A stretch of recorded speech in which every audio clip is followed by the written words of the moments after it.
voy a compartir pantalla, chicos. No sé si logran ver bien. Chicas, chicos, cuéntame. Ahí se ve, doctora. Espectacular. Perfecto. Bueno, primero que nada, me presento. Mi nombre es Norma Díaz. Soy especialista en odontopediatría. Eh, bueno, el tema que vamos a tocar hoy va a ser tema de cariología y restauraciones y materiales dentales. En primer lugar, bueno, les voy a pedir disculpas o voy a avisar porque justamente estoy con un cuadro respiratorio que me va a obligar a interrumpir cada tanto para tomar un vasito de agua porque estoy con mucha tos. Así que cualquier cosa, o mismo si voy muy rápido, si por ahí mis explicaciones son más rápidas de lo que uno piensa, por favor me lo hace saber, me avisa, entonces ahí continuamos. Dicho esta presentación, vamos a pasar de lleno a lo que es, ¿para qué utilizamos un tratamiento restaurador? Los tratamientos restauradores básicamente tienen como premisa restaurar la función, ya sea la pérdida de función se pudo haber dado en una pieza dentaria por un proceso de caries, que es una pérdida de naturaleza infecciosa, por anomalías, que ciertas anomalías de estructura pueden llevarnos a perder la función de una pieza dentaria temporaria, o también ante un suceso inesperado o un suceso que se produce en forma introspectiva, como es un traumatismo, que nos obliga a restaurar la función, por lo tanto, tenemos que someter a la pieza a un tratamiento restaurador. Esas son las diferentes alternativas que tenemos para justamente restaurar la función de las piezas dentarias. ¿Me escuchan bien? Sí, Se te doctora. escucha bien, Normi. Perfecto, perfecto. Hola, amiga, gracias. Bueno, dicho esto, vamos a lo que es, o vamos a introducirnos de lleno a lo que es la parte de cariología.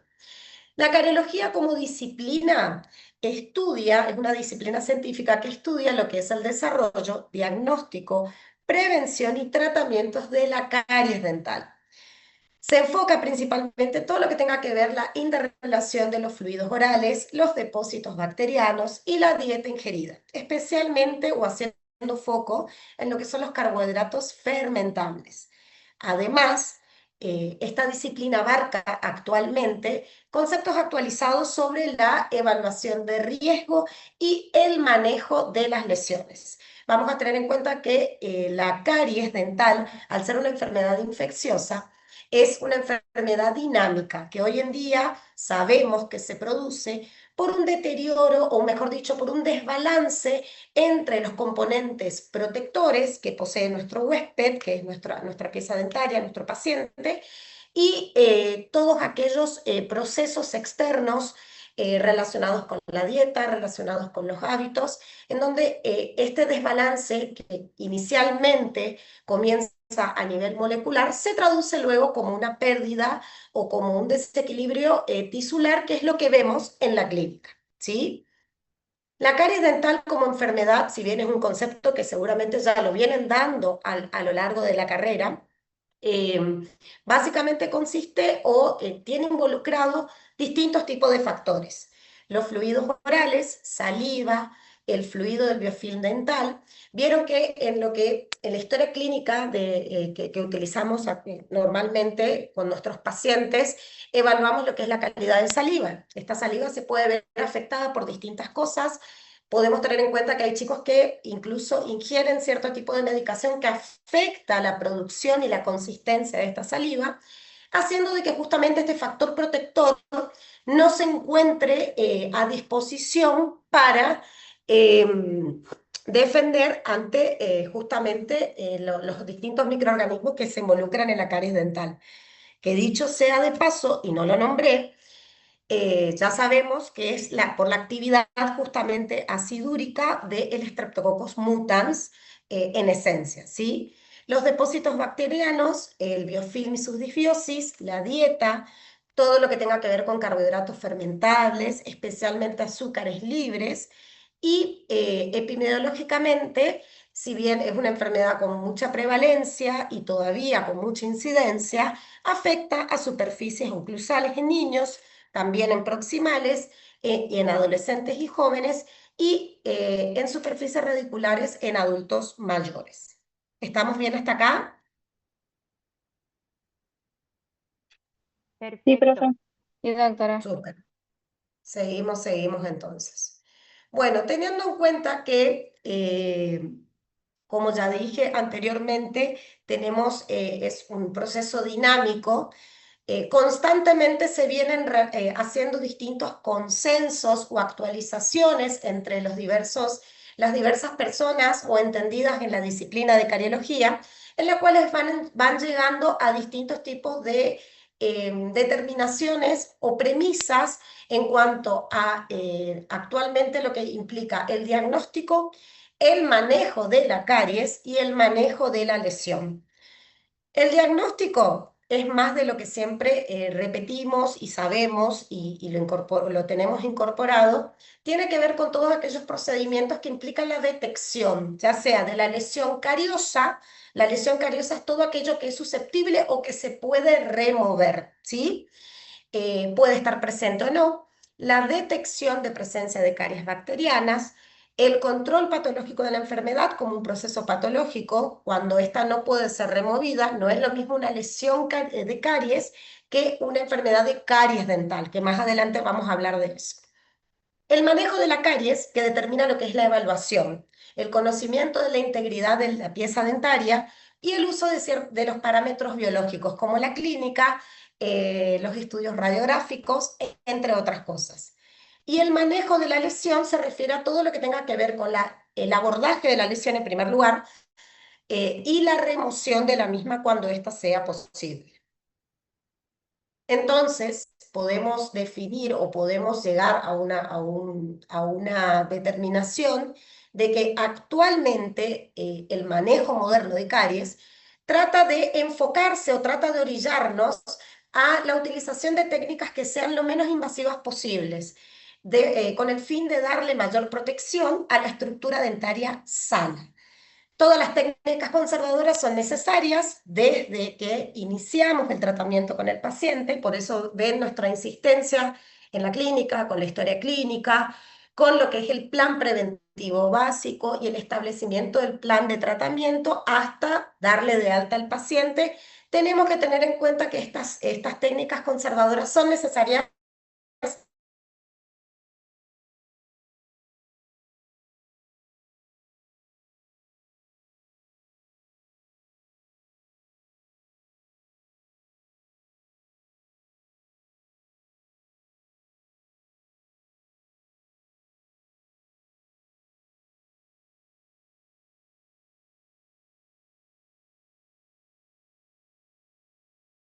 Quedamos, por favor, en caries activas o inactivas, ¿puede ser?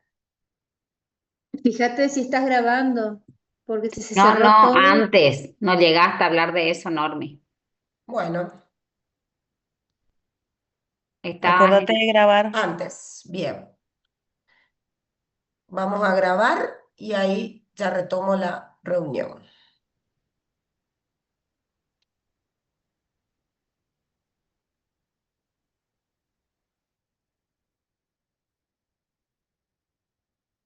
Estaba otro invitado, entonces no podía grabar.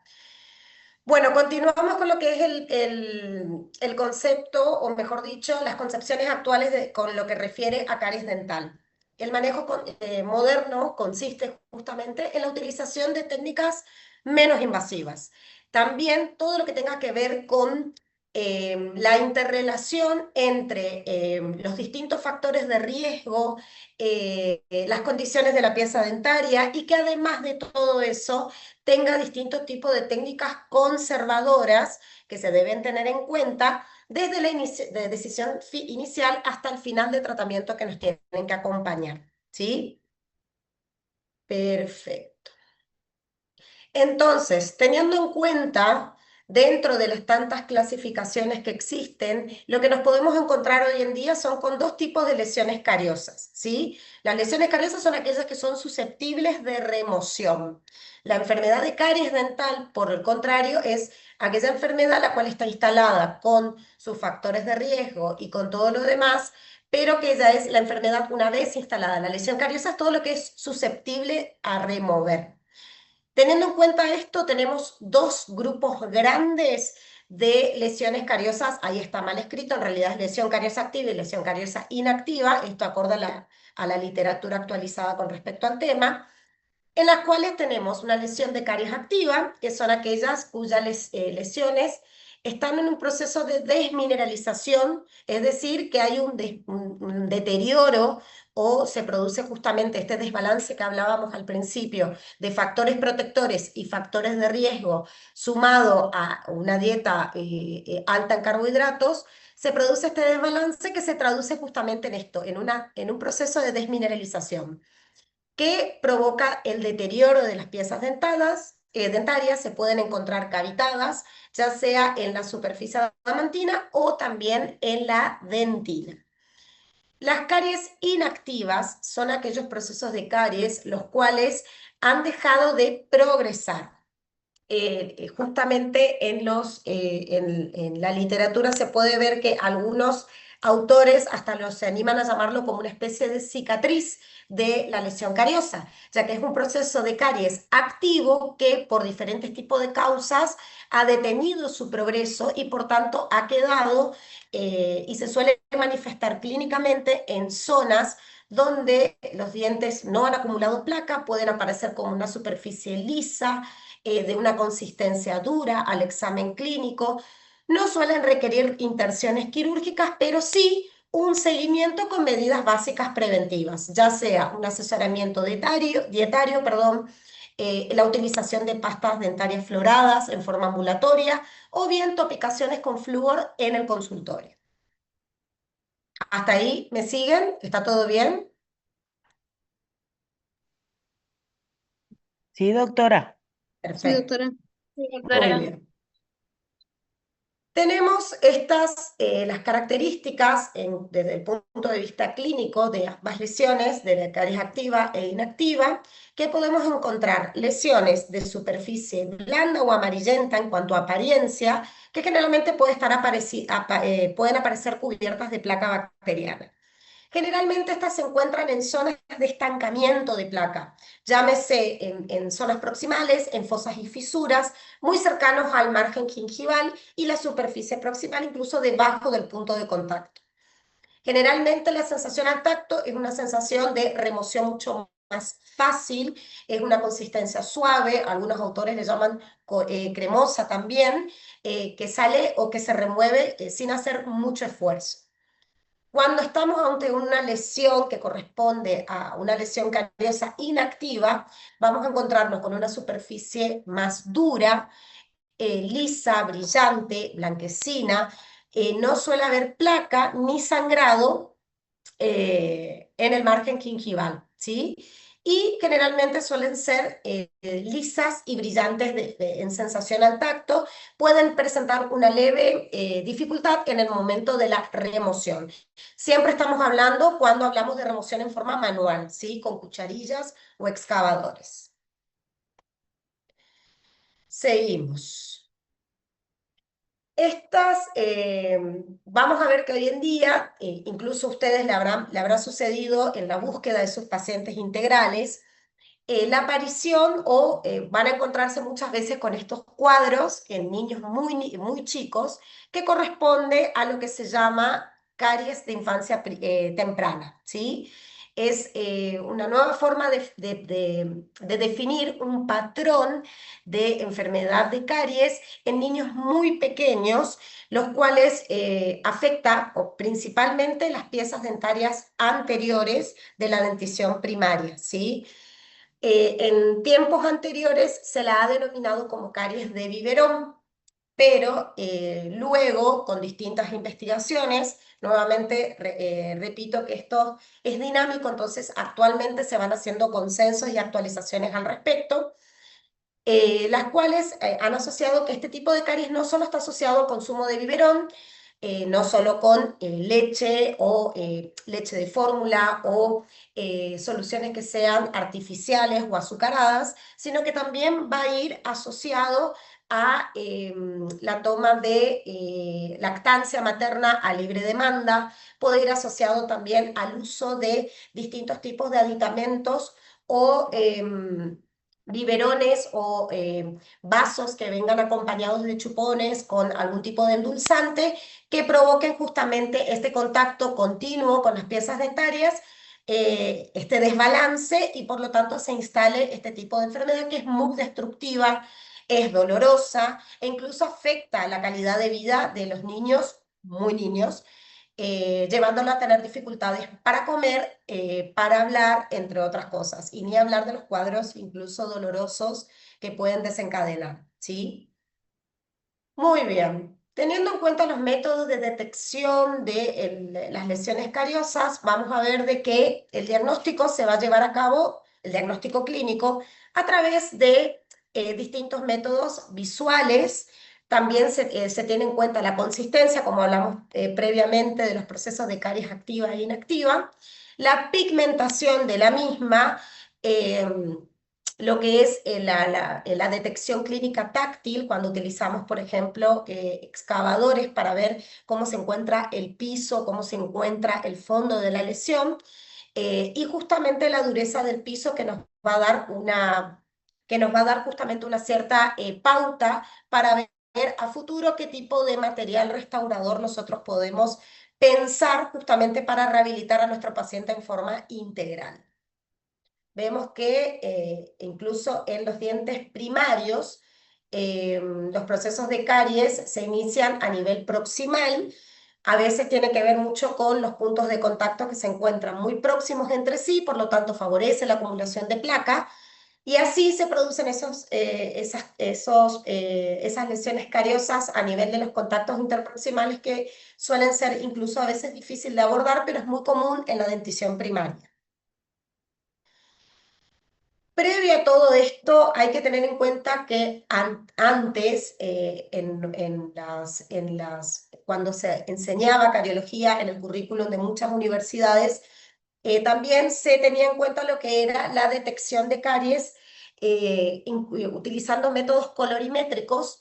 Por eso hago esta salvedad de las consideraciones histológicas de las piezas dentarias temporarias, en las cuales justamente los métodos colorimétricos, como por ejemplo la utilización de detectores de caries, no son específicos o no son recomendados en la dentición primaria justamente por los distintos espesores y por la falta de especificidad que presentan debido a la matriz orgánica que presentan las piezas dentarias temporarias. Al tener mayor componente orgánico, no son realmente específicos para la utilización de detectores de caries en estos casos, ¿sí? Entonces, al haber esta matriz, básicamente no se justifica o no se debe utilizar en las piezas dentarias temporarias por este motivo, ¿sí? Muy bien. Dentro de lo que es también la cariología, vemos que hay distintos tipos de remoción. Antiguamente, cuando estudiábamos, hace mucho tiempo, nos decían de que la remoción de caries tenía que ser en principio total, ¿sí? Era remover todo el tejido cariado a desmembro o independientemente si se encuentra tejido dentario sano o no. Hoy después se manejan otro tipo de conceptos como la remoción selectiva de caries, ¿sí? Que tiene que reunir ciertas premisas para que eso funcione como tal. La primera premisa nos habla de lo que es el perímetro de nuestra cavidad tiene que encontrarse totalmente rodeado por un esmalte sano, con un sellado hermético. Es decir, que la dentina debe tener periférica, debe ser dura, con unas características táctiles similares a una dentina que se encuentre sana. Sobre la pared pulpar de la cavidad debe dejarse dentina tejido carioso, perdón, con una consistencia firme, de forma tal de que pueda soportar o que pueda, sí, o que tenga una dureza aceptable para el material de obturación que va a recibir más adelante. Y en aquellas lesiones más profundas que el paciente no presente ningún tipo de síntoma de inflamación irreversible, o sea, cuando llegan desde el punto de vista también radiográfico al tercio interno de la dentina, esta dentina selectiva solo llegará hasta lo que es la dentina coriácea o blanda, pero sin exponer o irritar la pulpa, siempre siguiendo las premisas básicas de tratar de evitar ser lo más invasivo posible o eliminar tejido que esté sano en forma innecesaria, ¿sí? La remoción selectiva de caries generalmente se puede hacer con instrumentos también de baja velocidad o también se hace con los excavadores o cucharillas a través de la utilización de método manual. Hablando de estadios de la dentina, ¿cuáles son los distintos estadios y su correlación también con el tejido de esmalte que se encuentra afectado? Vamos a ver que la dentina blanda es aquella capa de dentina que es clínicamente necrótica, posee un biofilm microbiano que está fuertemente adherido y es una zona contaminada, es una zona con muchas bacterias ácidas y y son anaerobias facultativas. Por lo tanto, promueve lo que es el metabolismo y el crecimiento de estas colonias de microorganismos, ¿sí? La dentina corácea es aquella que tiene pocos miligramos de microorganismos por miligramos, perdón, escasos nutrientes y una atmósfera que no es estrictamente anaerobia. Por lo tanto, las condiciones no están dadas como para que pueda seguir multiplicándose esas colonias de microorganismos, ¿sí? La dentina dura es aquella zona oscura de consistencia dura, en la cual se caracteriza básicamente por el proceso de desmineralización. Recuerden de que esto pudo haber sucedido de que el proceso de caries pasó de ser un proceso activo a desactivarse por el camino, como quien dice, o controlar los distintos factores que desencadenan de que ese proceso activo de caries continúe su camino y se detenga mostrando como esta especie de cicatriz o como esta especie de lesión, la cual nos indica de que en cierta forma también el organismo, el huésped, se defendió ante el avance justamente de los microorganismos. Son menos resistentes a los cortes y a los ácidos. Luego vamos a tener las diferencias entre dentina infectada o afectada, en la cual la dentina infectada es aquella que está desnaturalizada irreversiblemente, no tiene capacidad de remineralización, se encuentra muy infectada y suele ser insensible. Aquella capa de dentina afectada es aquella que está desnaturalizada, pero reversiblemente, ¿sí? Por lo tanto, conserva esa capacidad remineralizable. Está poco infectada y suele ser sensible y muy vital. Los que hablamos recién son parámetros clínicos que siempre tienen que ir correlacionados con un estudio radiográfico. Lo que vemos ahí es un ejemplo de las radiografías by Wind, que a más de uno le dio dolor de cabeza en la clínica, que nos sirve justamente para examinar el tipo, la localización, la profundidad de estas lesiones, ¿sí? Y sobre todo, como hablamos más temprano a nivel proximal, que son las zonas donde justamente se dificulta lo que es el proceso de cepillado en los chicos, en los menores, y que además por las condiciones anatómicas permite la aglomeración de placa bacteriana y consiguiente aparición de caries, siempre y cuando los factores lo permitan. ¿Hasta acá vamos bien, chicos? ¿Alguna pregunta?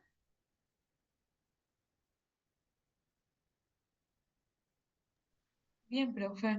Sí, doctora. Ah, bueno, perfecto. Muy bien. Independientemente qué tipo de o cualquier procedimiento que nosotros hagamos, siempre tenemos que realizarlo con aislamiento. Recuerden que siempre vamos a tener lo que es el aislamiento absoluto, el aislamiento relativo, siempre con torundas de algodón, con suctor. Estos aditamentos que les muestro acá son abrebocas, que en el comercio lo van a encontrar en distintos tamaños, que le permiten, es un bloque de mordida que justamente le permite al paciente mantener la boca abierta durante el procedimiento y evitar justamente la contaminación en el caso que nosotros realicemos una restauración. Muy bien. Teniendo en cuenta lo que dijimos anteriormente, vamos a meternos de lleno en lo que es el manejo preventivo de la caries, ¿sí? Van a escuchar con mucha insistencia que en odontopediatría la premisa es la prevención, ¿sí? Obviamente que las terapéuticas son tomadas una vez de que la lesión existe y de que ustedes de hecho lo van a hacer en la clínica cuando rehabiliten a sus pacientes, pero el manejo preventivo de la caries es importante porque una vez restaurado, tenemos que seguir también insistiendo con hábitos, tenemos que seguir insistiendo con diversas conductas que tiene que adoptar el paciente, no solo para no repetir la enfermedad, sino también disminuir aquellos factores de riesgo. Acuérdense que el riesgo es algo que pueda llegar a suceder en forma inesperada. Entonces, tratar de controlar ese riesgo que tiene el paciente y eso lo hacemos mediante la personalización que le pedimos todas las docentes y los docentes en las clínicas previo a comenzar cualquier tipo de tratamiento rehabilitador o restaurador, ¿sí? Porque tenemos que conocer al paciente con nombre y apellido, como siempre le decimos, cuáles son sus factores de riesgo y actividad, y en función a eso y en conjunto de otros factores, vamos a decidir cuál es la mejor terapéutica para esa pieza dentaria y después poder mantener una serie de hábitos sostenibles con el tiempo para que el chico no desarrolle más la enfermedad, ¿sí? Se personaliza el paciente, entonces funciona el riesgo y actividad, se realiza el plan de tratamiento donde decidimos qué hacer y podemos tomar distintos tipos de medidas terapéuticas transversalmente a todo esto que estamos haciendo, como barniz florado, en forma ambulatoria pidiéndole al paciente que se cepille con pastas de proporciones, como ya le han hablado anteriormente, 1100 a 1500 partes por millón de flúor y demás, ¿sí? Dentro de lo que es la cariología, también tenemos un concepto que seguramente muchos lo habrán escuchado, que es la odontología mínimamente invasiva, ¿sí? Que son todos aquellos tratamientos menos agresivos que nos permitan justamente devolver estética, función a las piezas dentarias de una forma respetuosa. Es una práctica clínica que justamente trata de no invadir a los tejidos. Teniendo en cuenta que cuando se estudiaba anteriormente la clasificación la clasificación de caries y los distintos tipos de preparaciones que se tenían a partir de las investigaciones del doctor Black, donde había preparaciones, las cuales habían preparaciones con extensiones preventivas, en donde se dañaba o incluso se tenía en cuenta tejido dentario sano para preparar una pieza dentaria para soportar, por ejemplo, una amalgama que nosotros utilizábamos. Teniendo en cuenta todo esto, el doctor Beckett lo introdujo hace un par de años atrás en este concepto que seguramente ya lo habrán escuchado y por lo tanto es bueno recordarlo y teniendo en cuenta también el destinatario de estas técnicas que son niños, en los cuales justamente cuanto menos invasivo y menores tiempos operativos también nos lleven mejor, ¿sí? Propone técnicas alternativas al tratamiento convencional que implican la eliminación de toda la dentina infectada, preservando la dentina afectada sin microorganismos, como dijimos hoy, en un medio que no sean capaz o no puedan multiplicarse y con capacidad sí, con capacidad remineralizante. Estas son recomendaciones o premisas de la Asociación Internacional de Odontología Pediátrica, la cual nos invita a hacer lo que es la parte de odontología mínimamente invasiva bajo ciertas premisas que nos orienten a realizar esta práctica, ¿sí? Todas estas prácticas deben complementarse, como ya dijimos anteriormente, con técnicas preventivas que nos permiten una exposición tópica del flúor, también utilizar selladores, fosas y fisuras. El uso del fluoruro de amino de plata, que es el componente principal de los cariostáticos, es eficaz para detener lesiones de caries cavitadas. Todas estas recomendaciones están basadas en la evidencia y también en el diagnóstico. Recuerden que el cariostático no se puede utilizar en cualquier lesión de caries tampoco. Por eso es exhaustivo y es imperativo que hagamos un buen diagnóstico, una buena anamnesis del paciente y tener en cuenta el plan preventivo básico y demás antes de realizarlo.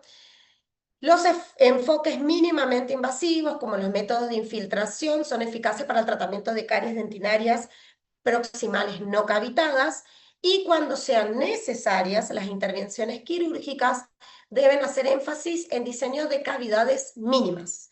La eliminación de esta dentina siempre tiene que ser de carácter conservador, ¿sí? Y toda aquella dentina cariada que se aproxima a la pulpa y los materiales adhesivos para restaurar la forma y la función. Estas son las recomendaciones, les dejo abajo donde pueden acceder para poder interiorizarse más con respecto a este tema, ¿sí? Estos son hechos por consensos de numerosos profesionales y también con mucha evidencia con respecto a esto. Bueno, terminando un poco lo que es la parte como introductoria de lo que es cariología, dar conceptos básicos con respecto a eso, nos vamos de lleno a lo que son materiales de restauración. Hasta acá, ¿alguna pregunta, duda, aclaración, doctoras? ¿Hay algo que quieran aclarar previo a seguir a materiales de restauración? No, para mí está bien, Normi.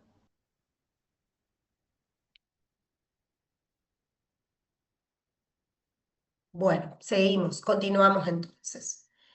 Muy bien. Materiales de restauración. No hace falta aclarar mucho en cuanto a lo que son los materiales. Ustedes ya saben que son materiales que lo vienen viendo a lo largo de toda la carrera. Sí, lo que vamos a ver acá es que la decisión terapéutica de utilizar un material para restauración, que va a tener distintos fines, va a depender de numerosos factores. ¿Sí? En primer lugar, de la edad del paciente, de la alternativa restauradora. Vamos a ver de que no vamos a usar los mismos materiales en niños muy chicos y en niños con más capacidad de colaboración, un poco más grandes, y que incluso podemos tener, que más adelante vamos a hablar de lo que son las restauraciones intermedias, podemos tener etapas en las cuales hacemos un tipo de restauración con un cierto material y luego esperar y mechando un poco o relacionando un poco con la parte de psicología también, esperar justamente que preste más colaboración el paciente como para decidir qué otro tipo de material podemos usar con ellos. La conducta del niño, otro determinante también, el riesgo de caries, que es volver a lo mismo, la personalización del paciente y ver el riesgo y la actividad y en función a eso seleccionar un mejor material. Y algo que también sea, que perdure o que sea sostenible en el tiempo, ¿sí? El tamaño de la lesión, vamos a ver que hay ciertas lesiones que no pueden restaurarse solamente colocando una resina o un ionómero, va a requerir otro tipo de restauración como las coronas, que las van a ver mucho en odontopediatría. El periodo de exfoliación de piezas, recuerden que la vida útil de la pieza dentaria temporaria es muy corta, entonces vamos a depender también mucho de del periodo de vida útil para seleccionar el material restaurador, y también otro factor que es muy importante, que es la condición socioeconómica del paciente, porque muchas veces lo ideal no concuerda con la realidad. Entonces, todo eso tenemos en cuenta. A mí me gusta pensar esto como una danza de probabilidades en el momento de sentarnos delante de un paciente e imaginar qué restauración puede venir de acuerdo a la edad, depende todo. Son muchos factores que se interrelacionan en el momento de seleccionar qué material de obturación utilizamos en los niños. También en todos los pacientes en general, para la vida en general, ¿sí? Las restauraciones tienen como objetivo la inactivación de una lesión, como ya hablaron previamente mis colegas, que son justamente para reducir los niveles de infección bucal, las restauraciones intermedias y la restauración definitiva. Esos son los objetivos que persiguen básicamente las restauraciones en sí. Dicho esto, tenemos distintos tipos de alternativas restauradoras en odontopediatría, ¿sí? Tenemos las inactivaciones, que podemos hacerlas ya sea con óxido de zinc reforzado o la utilización de ionómeros vítreos. Las restauraciones intermedias, que el material de selección puede ser un ionómero vítreo. Más adelante vamos a ver de qué tipo de ionómero vítreo podemos utilizar para este fin. Y las restauraciones definitivas, que van a estar a cargo de las resinas, y las coronas metálicas de acero. También me faltaron las coronas de acetato, que podemos utilizar también para restauración del sector anterior. Y anteriormente se utilizaban las amalgamas como restauraciones definitivas, también con muy buenos resultados.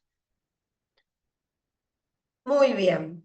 Las restauraciones intermedias. Como ya les expliqué anteriormente, son técnicas sencillas, las cuales pueden ser utilizadas en reemplazo o de las técnicas convencionales. ¿A qué me refiero con esto? Se pueden utilizar en niños muy pequeños hasta que su comportamiento nos permita una restauración o una técnica mucho más compleja, ¿sí? Entonces, eh, perdón, se puede utilizar también en pacientes con discapacidad y en piezas que se encuentren muy cerca del recambio dentario, ¿sí? Utilizamos este concepto de restauración intermedia, como su nombre lo dice justamente, hasta que estas condiciones mejoren o evolucionen para realizar una restauración definitiva o no, dependiendo de lo que necesite el paciente. Los materiales que se utilizan o el material de elección es el ionómero vitrio. Vemos que también se puede realizar la remoción del tejido cariado con instrumental de mano o también con instrumental rotatorio de baja velocidad. Como repaso que ya se dio anteriormente, pero siempre es bueno recordar que también tenemos el óxido de zinc reforzado, o algunos le llaman OSER, pero en realidad es la marca, que también se puede utilizar como restauración intermedia también.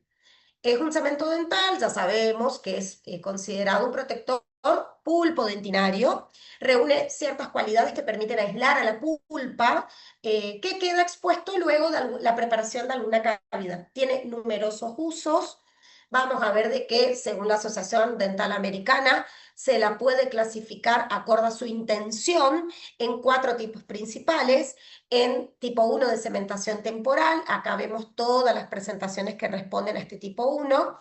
El tipo 2 de cementación permanente, acá vemos la presentación que es en forma de polvo y líquido. Tipo 3 para restauraciones y bases temporales. Y tipo 4 como forros cavitarios. Las subclases corresponden a la forma de presentación y esto está dado por la Asociación Dental Americana y su última justamente actualización fue en el año 2023. Así que es bastante reciente esta clasificación.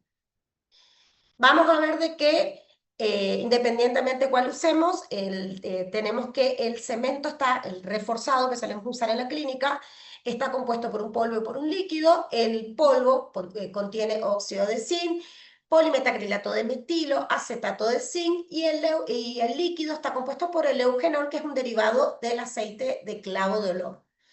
Siempre para su manipulación utilizamos una loseta de vidrio y una espátula, ¿sí? Vamos a ver de qué cuando realizamos el espatulado incluso tiene una leve, hay que hacer la incorporación obviamente del polvo al líquido, vamos a ver que se desencadena una reacción exotérmica y que eso luego va a ser llevado a la boca del paciente, ¿sí? Entonces tenemos que tener los elementos adecuados para su preparación. ¿Cuáles son las propiedades? Es un poco, voy a ir un poquito más rápido con esto porque ya lo dieron también en la parte de inactivación, ¿sí?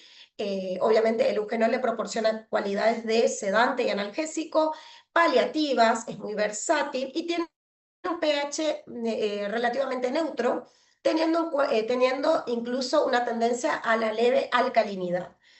Tiene distintos usos, como ya hablamos previamente, como cementación temporal, revestimiento de cavidades, bases, se utiliza como recubrimiento pulpar, cuando den pulpa van a ver que se lo utiliza para obturación justamente de los tratamientos pulpares, para protección pulpodentinaria, acuérdense que aísla de la pulpa de cualquier injuria que pueda suceder a nivel externo, y para obturaciones de carácter temporal.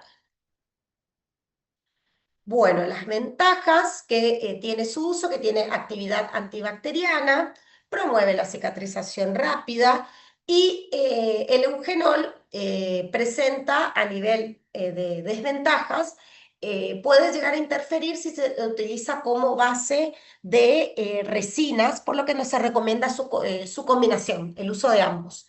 Y la manipulación siempre tiene que estar controlada siguiendo las instrucciones del fabricante. Esto vamos a hacer hincapié siempre. Sigan las instrucciones, por favor, del fabricante, que nos permita una mejor dosificación, un mejor tiempo clínico, tiempo operatorio y también nos permita justamente aprovechar todas estas ventajas y aprovechar todas las cualidades que tiene el material para justamente ser utilizado.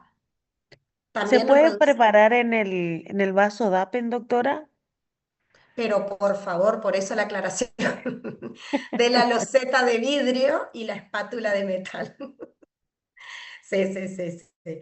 No sé, años anteriores no ha sucedido de que han preparado en vaso DAPEN, no lo hagan, por favor, se los pido. Y se ríe la doctora Brian, sí, ya saben por qué. Bueno, ¿alguna duda con respecto, porque fui muy rápido porque ya lo habían dado, ¿alguna duda con respecto al cemento de óxido de zinc reforzado?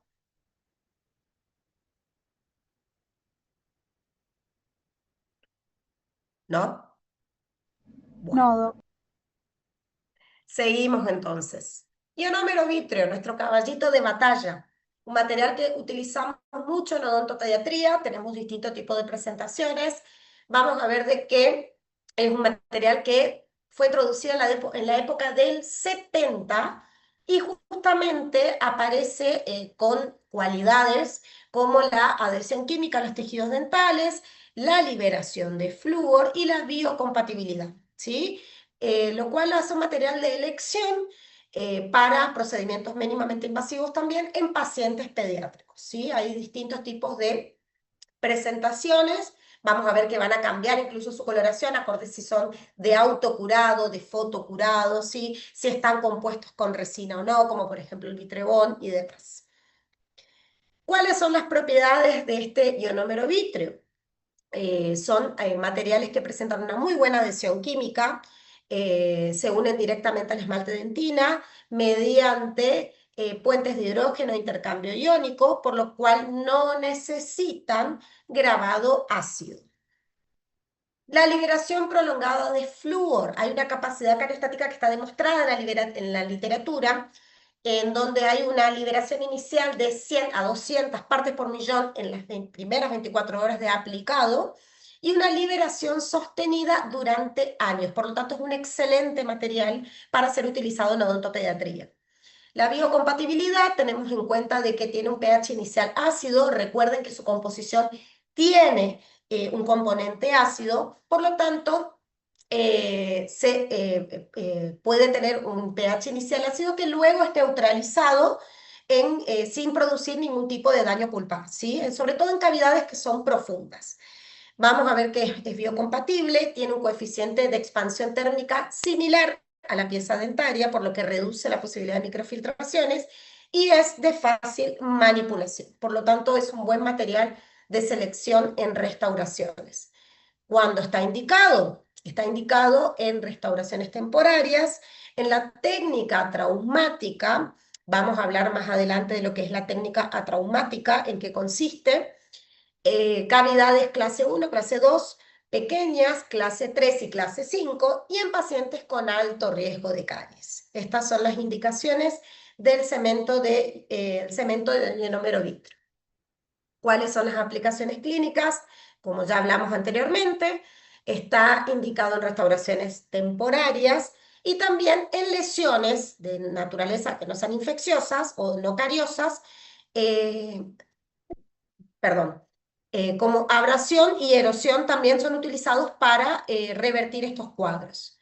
En terapia mínimamente invasiva, en el tratamiento restauradora traumático y también, como ya se habló previamente, en selladores de fosas y fisuras, en molares que se encuentren parcialmente erupcionados que no puedan justamente percibir o recibir un molar con carga o un molar, perdón, un sellador con carga o resinoso, justamente porque no se encuentra totalmente erupcionado.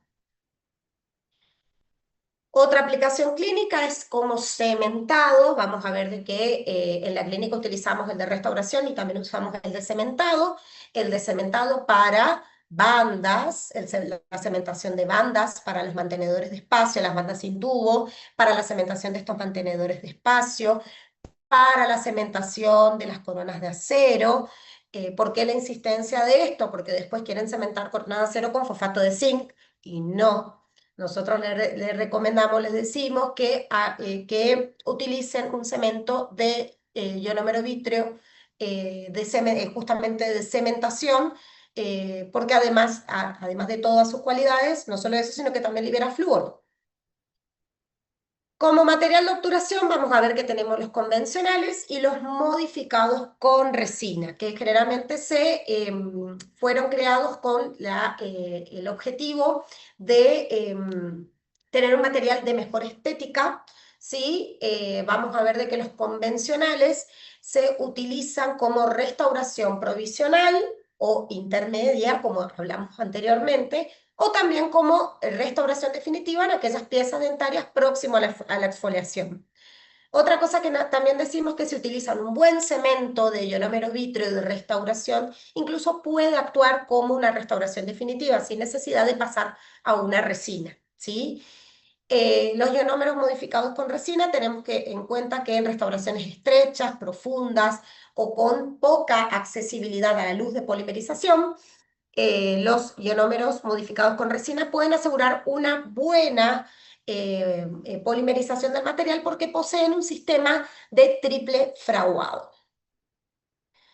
Como base cavitaria, vamos a ver de que acá en este caso se utilizan muchas veces los ionómeros modificados con resina porque justamente tienen una buena capacidad de adhesión. Generalmente los convencionales no están tan indicados para el caso de base cavitaria porque justamente su coeficiente de contracción es mayor que el de la resina y por lo tanto no actúa bien como base cavitaria.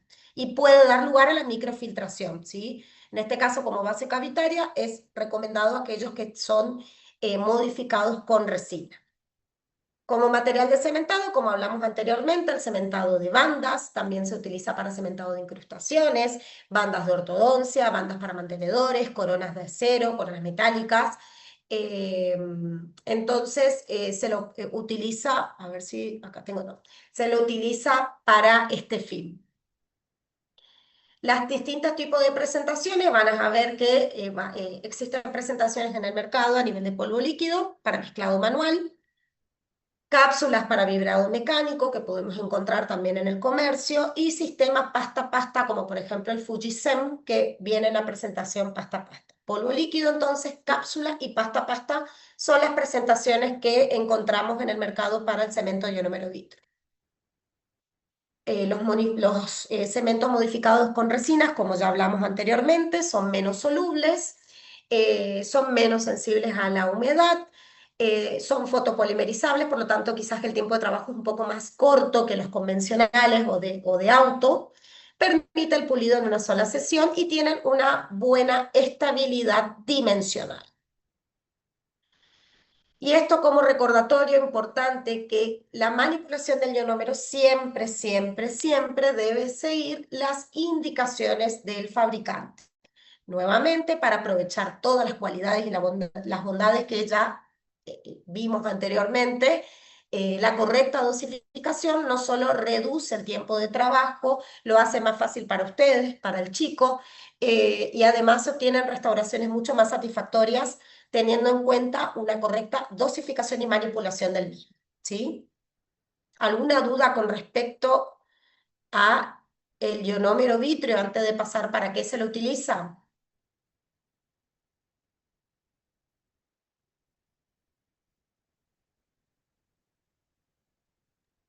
No, doctora, quedó claro.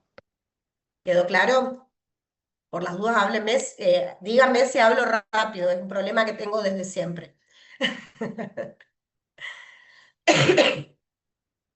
Bueno, continuamos entonces. Aparte de todos los usos que dijimos anteriormente, quería hacer hincapié en estos dos en particular. Tenemos la técnica de restauración atraumática, que es una técnica sencilla, de fácil realización, en pacientes niños fundamental porque reduce el gran componente de ansiedad y miedo que gozan nuestros pacientes pediátricos. No requiere instrumental rotatorio, se realiza con instrumental de mano, de forma manual, con un aislamiento relativo y no requiere el uso de anestesia local. Utilizamos el ionómero para la posterior restauración. También lo utilizamos en recubrimientos pulpares directos, ¿sí? Los recubrimientos pulpares, indirecto, perdón, el directo, que nos sirve para remover parcialmente la dentina cariada mediante la utilización de instrumental de mano, y luego restauramos con un ionómero vítreo, también puede ser con otro material biocompatible, pero se utiliza mucho el ionómero vítreo para un recubrimiento pulpar indirecto. Muy bien, y por último pasamos a las resinas, ¿sí? Las resinas son utilizadas en odontopediatría, utilizamos resinas en odontopediatría. Es un material de elección para restauración cuando se requiere estética, en restauraciones de carácter definitivo, tiene buenas propiedades mecánicas, obviamente que acorde a la composición, a qué tipo de resina podemos seleccionar, vemos la utilidad y vemos en los sectores que lo podemos aplicar. Tiene buenos resultados estéticos y funcionales. Y vamos a ver de que acá, por ejemplo, en esta foto vemos que también podemos utilizar, se lo puede utilizar obviamente en distintos tipos de restauraciones, y acá vemos que está como relleno de coronas de acetato para restauraciones en el sector anterior. Utilizamos resinas, rellenamos las coronas de acetato y realizamos la restauración del sector anterior en forma completa, ¿sí? Eso es otro de los grandes usos que tiene, otra de las grandes ventajas que nos brindan las resinas en odontopediatría. Acá viene una cuestión importante, hablamos de lo que es el procedimiento de grabado ácido. En este artículo se habló de lo que es, o se examinó, mejor dicho, distintos tipos de piezas dentarias que fueron sometidas a distintos tipos de tiempos de grabado ácido, con un ácido fosfórico del 35 al 40%. El trabajo de investigación dio como resultado de que el grabado ácido oscila en dientes temporarios. Recuerden por favor la histología de nuestra pieza temporaria con mayor matriz orgánica. El tiempo oscila entre los 15 a 60 segundos aproximadamente para asegurar una adhesión correcta de los materiales dentales. En este trabajo de investigación que está abajo, si quieren pueden acceder, no hay ningún problema. Estudia distintas piezas dentarias, las cuales fueron sometidas a 15 segundos, los cuales la porosidad o mejor dicho, el grabado no fue lo suficientemente significativo. Luego a 30 segundos, 30, 60 y 90 segundos, donde daba un grabado ácido mucho más uniforme y que permitía justamente una mejor adhesión del material. Entonces, como consenso, se llega a entre los 15 y los 60 segundos aproximadamente para el grabado ácido para la colocación de resinas, ¿sí? Seguimos. ¿Cuándo está indicada las resinas? En restauración de proximales, en restauraciones oclusales, en restauraciones vestibulares.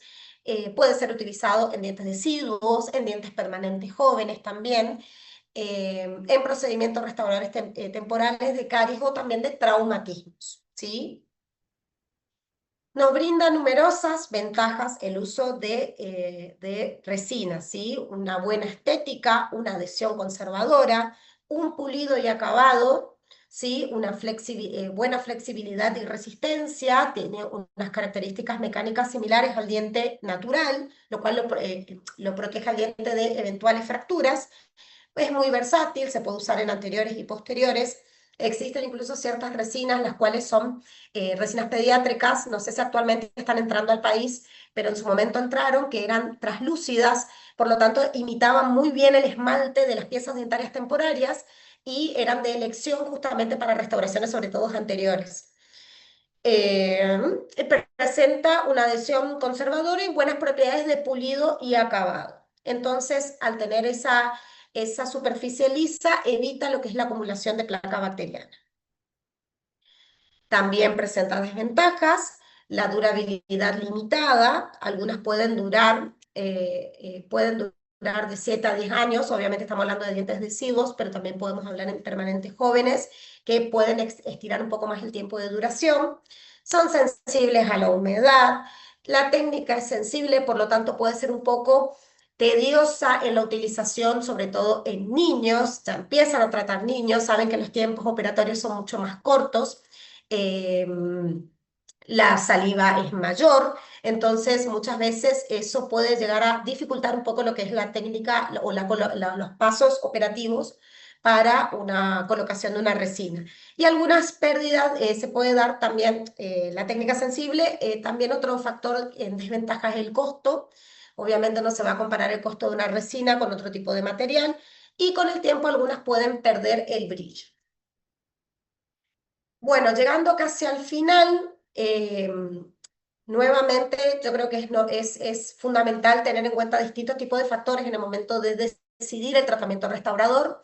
En primer lugar, tenemos que tener en cuenta qué objetivo perseguimos con con las restauraciones, ¿sí? Acuérdense que hablamos de, puede ser una inactivación, puede ser un tratamiento restaurador intermedio, un tratamiento restaurador definitivo.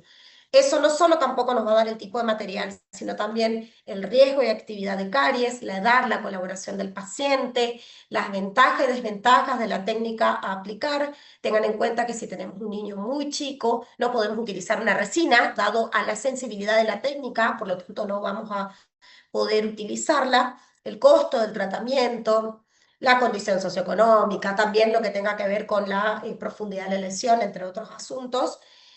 Y si bien no existe el material perfecto, pero sí con nuestra personalización podemos llegar a uno que pueda responder mejor a la calidad de vida de nuestro paciente y a devolverle la estética, la función y la estética que se ha perdido, en este caso por proceso de caries. Todo paciente, acuérdense, que sea sometido a restauraciones debe ser controlado. No es colocarle una restauración y que el paciente luego desaparezca, porque ustedes saben que esto es un seguimiento, no es lo mismo que la pieza dentaria permanente, perdón, no es lo mismo que la pieza dentaria natural.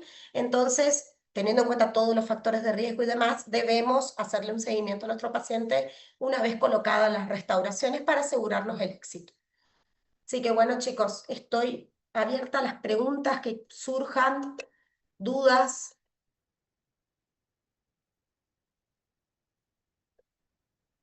Traté de simplificar lo mayor posible. Es un tema largo.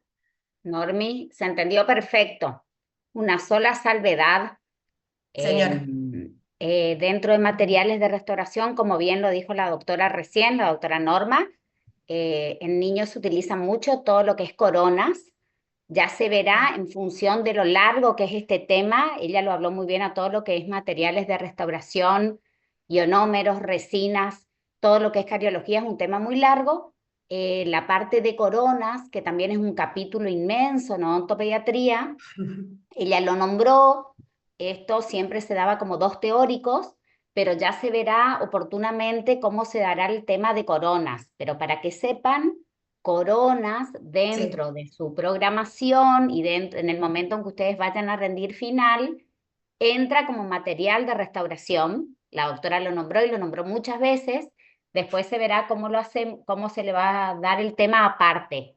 ¿Tá? Pero tenemos coronas, tenemos las coronas de acero, las coronas con frente estético, ¿tá? Todo eso se verá después, Exactamente. pero es un tema muy largo, ¿eh? Dentro de materiales, ahí está mostrando la doctora, dentro de restauración, Claro, que quieren, ella lo que nombró, claro, está, eso no. acompañando a lo que dice la doctora, es un tema largo también porque requiere todo lo que tenga que ver con la preparación, la adaptación de las coronas. Se vuelve a hablar también un poco de histología, teniendo en cuenta el tejido dentario que va a recibir, las profundidades de la lesión, cuándo colocamos una corona, cuándo no. Es un tema extenso, sí. Pero sepan que está y que se le va a preguntar. Exacto, esa es la salvedad. Seguramente se verá antes de pulpa, vemos, porque las coronas siempre van después de todo tratamiento pulpar. Pero la Claro. doctora lo nombró muy bien cuando arrancó el tema, para que sepan que está. Porque entonces cuando se toma en un final, coronas de acero forma parte del material de restauración. Doctora, faltaría la bibliografía. La bibliografía no la puse como bibliografía en sí, fui dejando todos los articulitos acá, las citas, Ujú. para que vayan sacando acá de los consensos y ahí está toda la bibliografía. Bueno, muy bien. Sí, aparte que este Incluso, tema cambió incluso bastante, chicos. este, claro, incluso este artículo que justamente es muy interesante de la doctora Basso. que reúne justamente casi todos los artículos tendientes a cariología. Es muy interesante con todos los conceptos actualizados. Les recomiendo ampliamente que lo lean, una lectura muy sencilla y justamente hace una mirada a lo que fue la cariología antes y lo que es la cariología ahora con estas nuevas, con las nuevas concepciones y las nuevas técnicas a donde van Podemos dirigidas. subirle en el aula después el, Sí, sí, sí, ni un el problema. link de enlace, entonces ellos entran a, porque es un capítulo de una revista, es un tema de una revista, así que se puede subir Sí, está sí, sí, de la accesible. revista, de la asociación, de la RAOA, de la Asociación Odontológica. Exactamente. Doc, disculpe, ¿y el Power este nos podría pasar? Esto está ahora